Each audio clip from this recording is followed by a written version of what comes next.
তো second time শুরু করলাম 5:43 বাজে, তখন গাড়ি ছেড়ে দিছি।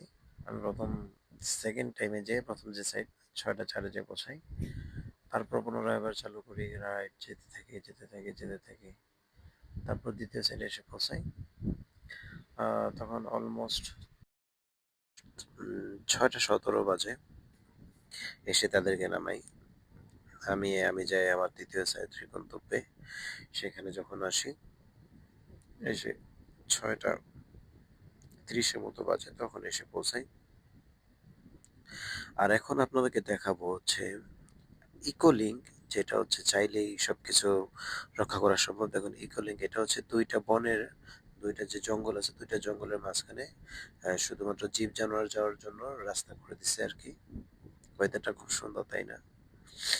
আকাশে কি সুন্দর, ওই দিক দিয়ে, ওটা হচ্ছে পূর্ব সাইড, কিছুক্ষণ পরে দিক দিয়ে সূর্য উঠবে। তো দেখতে দেখতে চলে আসলাম আমি আমার আরেক সাইডে। এটা হচ্ছে আমাদের আরেকটা সাইড, এটা হচ্ছে আমাদের লাস্ট সাইড। তো এখানে নামিয়ে তখন বাজে 6:53, আমি আমার বাসার উদ্দেশ্যে চলে আসলাম। তো খুব সুন্দর এখানকার ভিউটা, এই জন্য আজকে করলাম। খুব সুন্দর দেখা যাচ্ছি। ওয়েদারটা খুব সুন্দর এবং দ্য ভিউজটা অনেক সুন্দর। যার জন্য আর থাকতে পারলাম না, ভিডিওটা করেই নিলাম।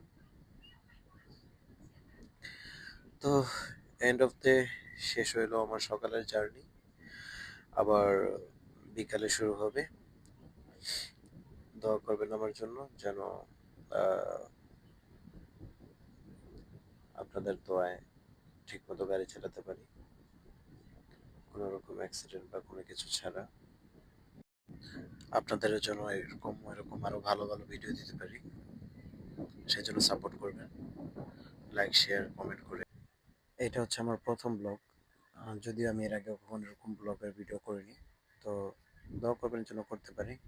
আর হ্যাঁ, এই যে ইস্যুজু 14 ফিটের লরি, এটাই আমি ড্রাইভ করি সিঙ্গাপুরে। এটা আমার কোম্পানির তরফ থেকে দেওয়া হয়েছে।